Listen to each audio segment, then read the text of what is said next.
Good morning, friends. Today we'll discuss the important topic redox titration.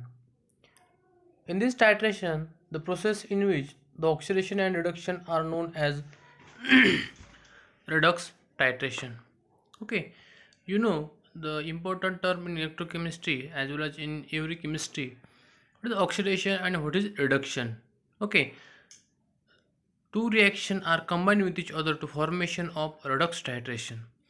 Redox titration involves a transfer of electron from one substance to release electron and other substance which accept them. Okay, म्हणजे काय की यामध्ये एक ion, एक जो metal असेल तो काय करतो, इलेक्ट्रॉन ट्रान्सफर करतो दुसऱ्या सबस्टन्सला आणि दुसरा काय करतो, इलेक्ट्रॉन ॲक्सेप्ट करतो. या होल प्रोसेसला आपण काय म्हणतो, इलेक्ट्रॉनची जर देवाणघेवाण होत असेल तर आपण त्याला म्हणतो रेडॉक्स टायट्रेशन. आणि हा काय एक टायट्रेशनचा टाईप आहे. Okay, the substance of releasing electron is oxidation, or those substance accept electron is called as reduction. What is oxidation? Those metals or those substance have donates its self electron to formation to give a oxidation. What is reduction? Reduction can accept an electron. Okay.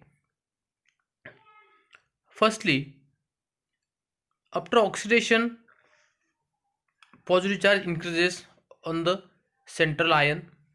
After reduction, positive charge decreases. Okay, one simple reaction as below. Here, ferrous 2 plus, it loses self electron. The process is called as oxidation.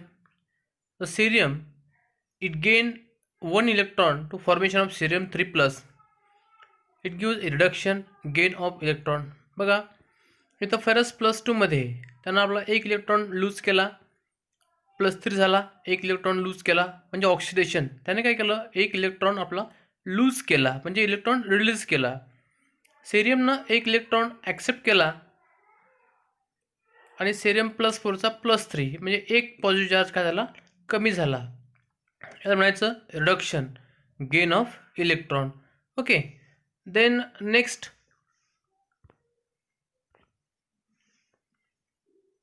Fe+2 plus cerium+4. Here both combined reaction, that is redox reaction. That is a redox reaction. Fe+2 is a reductant. Cerium+4 is oxidant.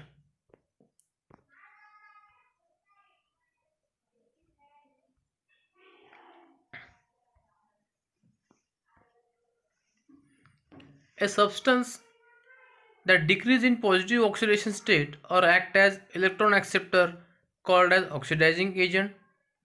A substance that increase in positive oxidation state or act as electron donor is called as reducing agent. What is oxidizing agent or what is reducing agent? What is oxidizing agent? The substance decrease in positive oxidation state. Okay. Act as electron acceptor called as oxidizing agent. म्हणजे oxidation, oxidizing agent both are opposite with each other, the same as reduction and reducing agent. Okay, here cerium+4 is oxidizing agent because it accepts one electron. Here ferrous +2 it reducing agent because it loses its one electron to give ferrous +3. Okay, that is a simple oxidation reduction reaction.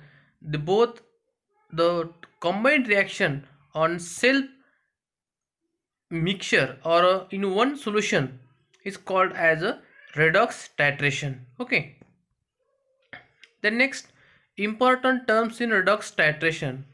First is what is oxidation, the process of loss of electron or de-electronation. Okay, म्हणजे इथे काय electron loss होतात किंवा डी-इलेक्ट्रोनेशन होतं.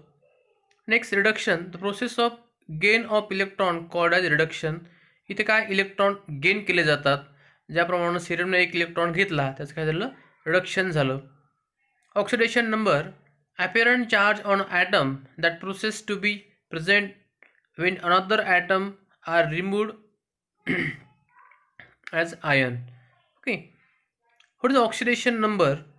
apparent charge on the atom that appears to be present when other atom are removed as ion. Okay, म्हणजे काय आहे की एखाद्या ॲटमवरचा इलेक्ट्रॉन किंवा आयन जर रिमूव्ह झाला तर त्याचे काय ऑक्सिडेशन नंबर, म्हणजे तो किती, समजा आता फेरस एक इलेक्ट्रॉन लूज केला, ferrous +1, that is a +1 oxidation number. 2 केले +2 ऑक्सिडेशन नंबर, 3 केले +3 ऑक्सिडेशन नंबर. ओके, म्हणजे तो किती इलेक्ट्रॉन डोनेट करू शकतो त्याची ती capacity. Okay, what is oxidant? The substance which oxidise another substance and gets itself reduced and whose oxidation number decrease. Example KMnO4. Okay, oxidant mean which oxidize other substance and itself reduce, म्हणजे काय, दुसऱ्याला oxidise करणार आणि स्वतः काय होणार, reduce होणार. याच्यामध्ये ऑक्सिडेशन नंबर काय होतो, हा डिक्रीज होतो. एक्झाम्पल आहे KMnO4, पोटॅशियम परमॅग्नेट. ओके, रिडक्टंट हे exact opposite substance which reduce other substance and gets itself oxidized and whose oxidation number increase. Example oxalic acid. म्हणजे काय, स्वतः रिड्यूस होणे आणि दुसऱ्याला काय करणे, ऑक्सिडाइज करणे. इथं काय होतं, ऑक्सिडेशन नंबर इन्क्रीज होतो, म्हणजे काय, थोडक्यात ऑक्सिजन स्टेट ही काय होते, वाढते, म्हणजे इलेक्ट्रॉन कमी होतात. Okay, then redox potential. The potential develop on an electrode be virtue of oxidation or generally processed in solution. Generally, the reduction potential are considered for composition. Greater the reduction potential, greater the tendency to get reduced. Okay, what is reduction potential? म्हणजेच काय, थोडक्यात इलेक्ट्रॉनची देवाणघेवाण करण्याची power. The potential developed in electrode to be virtue of oxidation or generally processed in a solution. The whole process can be proceed in the solution. Generally, reduction potential are considered for composition. Greater the reduction potential, greater tendency to get reduced. म्हणजे काय, जेवढं reduction potential असेल तेवढी tendency असते की तो काय करतो, रिड्यूस होतो. आणि रिडक्शन पोटेन्शियल कशावर डिपेंड असतं, तर तो किती प्रमाणात म्हणजे आपले आयन काय करतो, रिड्यूस करतो किंवा इलेक्ट्रॉनची देवाणघेवाण होते, त्यानंतर आपण रिडक्शन पोटेन्शियल. ओके, आता बघा इम्पॉर्टंट ऑक्सिडेशन रिडक्शन रिएजंट. आता काही आपण रेडॉक्स टायट्रेशन बघितलं तर रेडॉक्स टायट्रेशनमध्ये काही इम्पॉर्टंट ऑक्सिडेशन रिडक्शन रिएजंट आहेत. त्यामध्ये पहिला आहे पोटॅशियम परमॅग्नेट KMnO4, की सिम्पल आपल्या कोणत्याही लॅबोरेटरीमध्ये एक KMnO4 डार्क पर्पल कलरचं सोल्युशन दिसतं आपल्याला, dark colourful purple colour solution जे दिसतं, तर त्याला काय म्हणतो आपण, पोटॅशियम परमॅग्नेट सोल्युशन असं म्हणतो. Okay, potassium permanganate KMnO4 is one of the useful and versatile oxidizing agent. Its solution is fairly stable and pink in color. It is readily available at moderate cost and act as self indicator. Okay, हा एक important oxidation reduction का मानला जातो, तर कसं आहे, हा एक ऑक्सिडायझिंग एजंट आहे आणि हा याचा कलर जो आहे हा पिंक कलर आहे आणि आपला हा इझिली कुठेही लो कॉस्टमध्ये कुठेही अवेलेबल होतो. आणि सगळ्यात महत्त्वाचं, हा एक सेल्फ इंडिकेटर आहे, म्हणजे आपल्याला एक्स्ट्रा इंडिकेटरची आवश्यकता नाही. Potassium permanganate is widely used in acidic medium where it is reduce from Mn+7 to Mn+2. आता काय करतो, हा जो पोटॅशियम परमॅग्नेट आहे हा मोस्ट ऑफ ॲसिडिक मीडियममध्ये यूज करतात आणि हा स्वतः रिड्यूस होतो Mn+7 टू Mn+2, म्हणजे तो काय करतो, 5 इलेक्ट्रॉन घेतो. रिडक्शन रिड्यूस होणे. Among the 3 minerals acid available wise HCl, HNO3 and H2SO4. Only H2SO4 is most suitable for use the potassium permanganate because it does not act on permanganate ion in dilute solution. Okay, जे तीन प्रकारचे mineral acid आपल्याकडे available आहेत, HCl, H2SO4 आणि HNO3, या तिघांमध्ये फक्त तो H2SO4 सोबत काय करतो, एक डायल्यूट तर काय करतो, युजफुल म्हणजे H2SO4 सोबतच काय केला जातो, वापरला जातो. का वापरला जातो, तर it does not act as permanganate ion in dilute solution. म्हणजे डायल्यूट सोल्युशनसोबत तो जो परमॅग्नेट आयन तयार होतो MnO4 मायनस, त्यासोबत तो काय करतो, रिॲक्ट करत नाही. HCl can be use because cannot be used because it is reducing action and HNO3 is oxidizing agent itself. म्हणजे HCl हा स्वतः रिड्युसिंग एजंट म्हणून काम करतो आणि HNO3 याचं काय होतं, स्वतःच ऑक्सिडायझिंग, स्वतःच काय होतो, ऑक्सिडाइज होतो. ओके, म्हणजे HCl आणि HNO3 हे पोटॅशियम परमॅग्नेट सोबत वापरत नाहीत, कारण HClचं स्वतः रिडक्शन होतं, HCl स्वतः ऑक्सिडेशन होतं आणि HNO3चं स्वतः रिडक्शन होतं, म्हणून काय की हे त्याच्यामध्ये वापरत नाहीत. तर कुठलं मिनरल ॲसिड वापरतात त्यामध्ये, तर ते आहे H2SO4 मिनरल ॲसिड त्यासोबत वापरतात. आपल्याला MCQ किंवा फिल इन द ब्लँक किंवा 1 सेंटेन्समध्ये क्वेश्चन येऊ शकतो की which is mineral acid can be use for important oxidation reduction reagent और विथ KMnO4. त्याचा आन्सर राहील H2SO4. Okay, KMnO4 act as good oxidizing agent in acidic medium due to following reaction. आता acidic मिडियममध्ये हा important oxidizing agent काय होतो ते आता आपण बघू. एक रिॲक्शन दिलेली आहे, दिसतं का बघा, थोडंसं काय लार्ज करायचा प्रयत्न करतोय मी. MnO4 minus plus 8 hydrogen plus 5 electron two gives Mn+2 plus 4 H2O. Okay, म्हणजे बघा, ज्यावेळेस MnO4 मायनस असतो त्यावेळेस Mnची ऑक्सिजन स्टेट +7 असते. It gives 8 proton plus 5 electron two gives Mn+2. म्हणजे इथं Mn 5 इलेक्ट्रॉन घेतलेत. बघा, रिॲक्शनमध्ये आपल्याला 5 इलेक्ट्रॉन इथं घेताना तो दिसतोय. ओके, मी थोडं एक रेड मार्क करतोय. बघा, Mn हे 5 इलेक्ट्रॉन घेतलेत. ओके, आता बघा,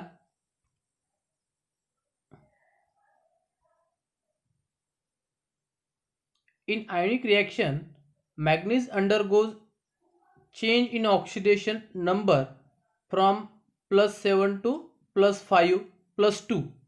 by definition of equivalent weight of any oxidizing agent. बघा, एक इक्विव्हॅलेंट वेटची काय एक डेफिनेशन आहे फॉर एनी ऑक्सिडायझिंग एजंटसाठी, तर काय आहे ते बघू आपण आता. Molecular weight of oxidizing agent म्हणजे कोणाचं, KMnO4चं molecular weight upon number of electron accepted by one molecule or oxidizing agent.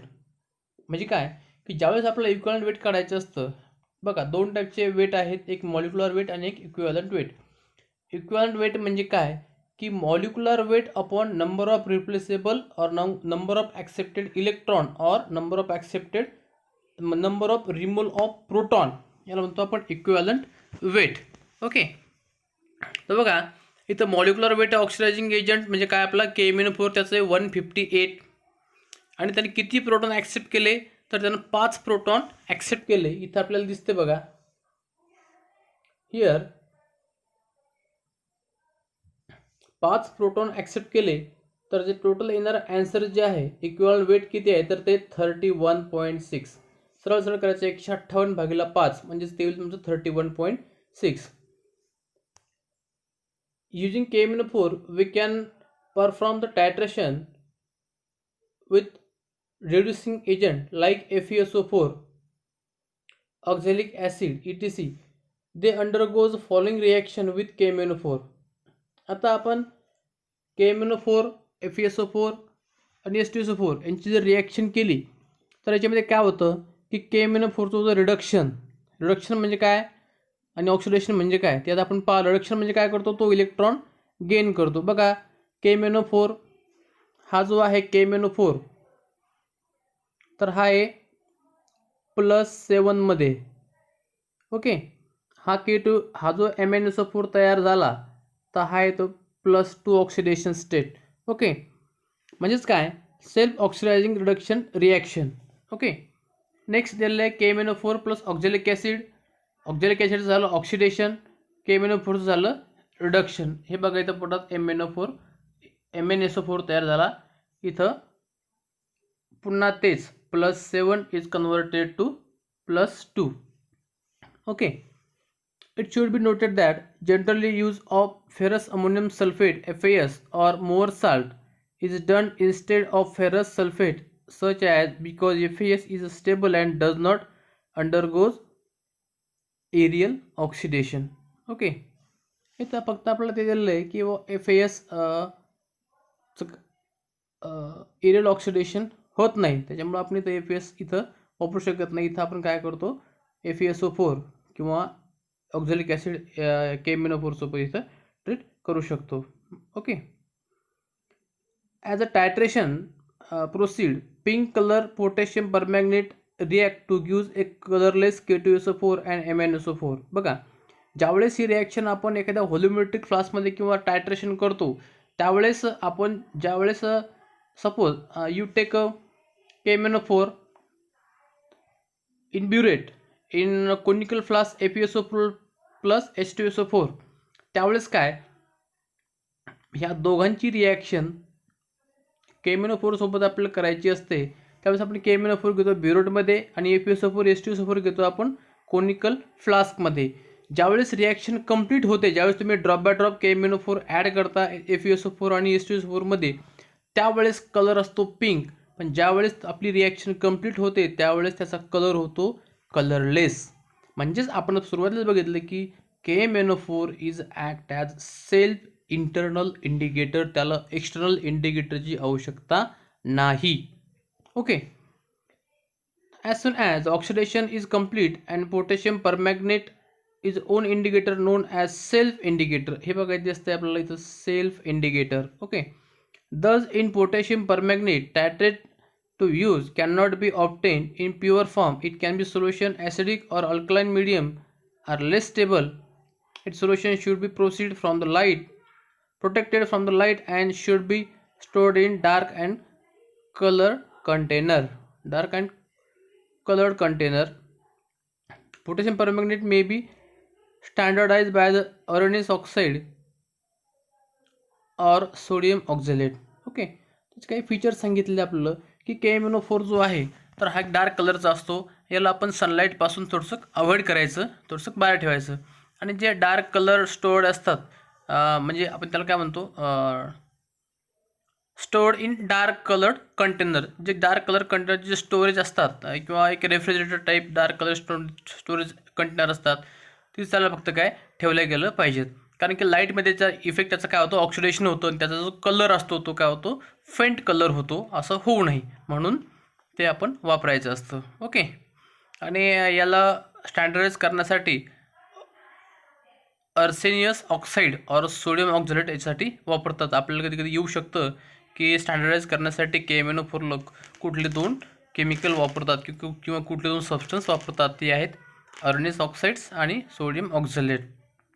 The most important advantages KMnO4 is that act as a self indicator. However, KMnO4 suffers from some drawbacks. आता एक self indicator तर आहेच, हा त्याचा एक काय एक features आहे किंवा चांगलं त्याचा एक गुड ॲडव्हान्टेजेस आहेत, पण याचे काही डिसएडव्हान्टेजेससुद्धा आहेत. ते आता वन बाय वन आपण बघू. It is less stable in acidic और अल्कलाइन मीडियम. तर काय मोस्ट ॲसिडिक और मोस्ट बेसिक मीडियममध्ये काय आहे लिस्ट स्टेबल आहे. म्हणजे काय आपलं स्ट्रॉंग ॲसिड वर्सेस स्ट्रॉंग बेसमध्ये आपण हे वापरू शकत नाही. Okay. It can be protected from sunlight. याचा डायरेक्ट इफेक्ट सनलाईटचा डायरेक्ट इफेक्ट KMnO4 होतो. त्याचं काय होतं की त्याचा जो लाईट आहे हा फेंट व्हायला काय होती सुरुवातीला त्याचं काय होतं एरियल ऑक्सिडेशन होतं, पण त्यासाठी आपण तो वापरू शकत नाही. It cannot be use to presence of HCl act as self react with HCl and produce Cl2. आताच आपण सांगितलं की स्वतः HCl काय होतो रिड्यूस होतो आणि स्वतः HCl रिड्यूस झाल्यामुळं काय की KMnO4 त्यासोबत जर आपण वापरला स्वतः रिड्यूस झाल्यामुळे त्याचा काय होतो डायरेक्ट क्लोरीन गॅस तयार होतो. त्यामुळं हा आपण सुद्धा HCl सोबत म्हणजे आपण सुरुवातीला बघितलं की H2SO4 सोबतच फक्त काय हा वापरला जातो, HCl आणि H2O3 वापरला जात नाही. Then it cannot be use as primary standard आणि याला प्रायमरी स्टँडर्ड म्हणून यूज केलं जाऊ शकत नाही. ओके. थँक्यू.